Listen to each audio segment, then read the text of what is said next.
Hi అందరికీ welcome to my channel. నేనైతే ఈరోజు కోటి దీపోత్సవానికి వెళ్ళాను. ఈ రోజైతే క్షీరాబ్ద ద్వాదశి.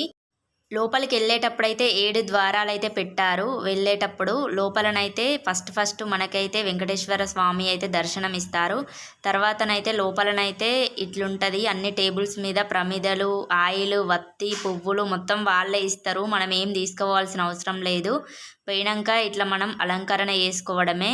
ప్రతి టేబుల్కు శివలింగం అయితే ఇస్తారు, మంచిగా చేసుకోవడమే. ఈ రోజైతే క్షీరాబ్ద ద్వాదశి రోజైతే తులసీమాత దామోదరుల కళ్యాణం అయితే చేసిండ్రు.